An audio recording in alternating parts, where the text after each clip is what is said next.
So what we wanted to talk about today is the Constitutional Court hearing on the 31st of March. In many ways in that it's a landmark decision in the country's history and one of the first real tests of our Constitution and the impact of that Constitution.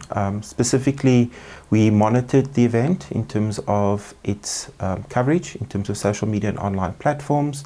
And today I just want to go through some of the insights that we realized around that. So the activity spiked on the day of the hearing on the 31st of March, although there were still about 80% of the same volumes the next day on the 1st of April. I think as people were absorbing the contents of the 31st and that, there was still a lot of discussions. What we found when we look at metrics for social media and online media, we normally distinguish between two primary metrics. One is posts, and a post would be an initial interaction. So what we found here is that most of the posts happened on Twitter. And this is quite common. Twitter is very popular when it comes to breaking news because people are in the moment, they are tweeting about it, they're talking about putting on photos, some of it serious, some of it less serious, but a lot of that happens in the moment. And so we saw most of the posts were originating from Twitter. When we look at interactions, now interactions are a wider metric. Interactions deal with everything from liking, resharing, commenting or tweeting. That we saw that the interactions, then the volume of interactions shifted to Facebook. So we typically find that Twitter has a couple of interactions per tweet, on Facebook and that one post and that can have thousands of interactions.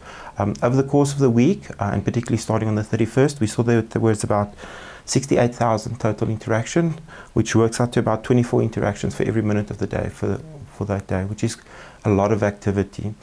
What was also interesting is that we saw that there was about 48,000 unique individuals that participated in the online conversations.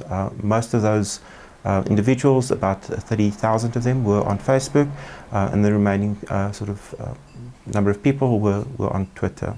If we look to with the influencers, we really found that it was the news networks and that really had the highest number of interactions.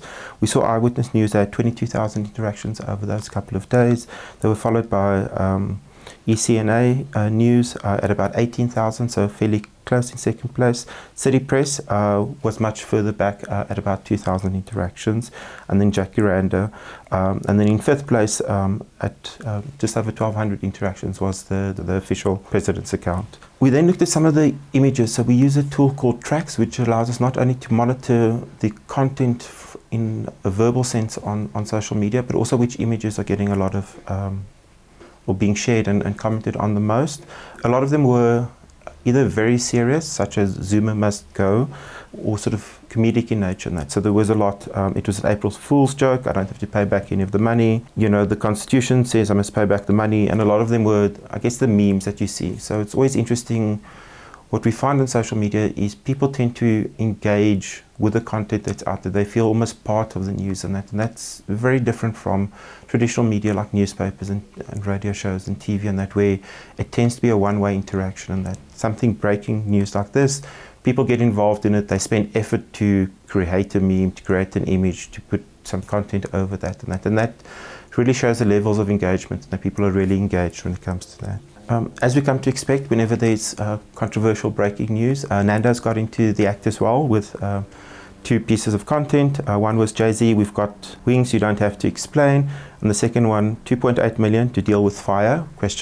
What was then important is that we tried to understand how people congregated or how they grouped the activity that was taking place on social media. And we found that there were really three hashtags or statements that were being used, the most dominant of which was Paybackthemoney. And we saw that had about 1,000 mentions and that people using that specific hashtag. And that's building off what we saw at the end of last year, and that where the EFF and Julius Malema started in Parliament, started sort of almost saying pay back the money and that. And we see that a good hashtag, similar with fees must fall, can outlast a specific event and that, and it almost becomes a brand in and of itself.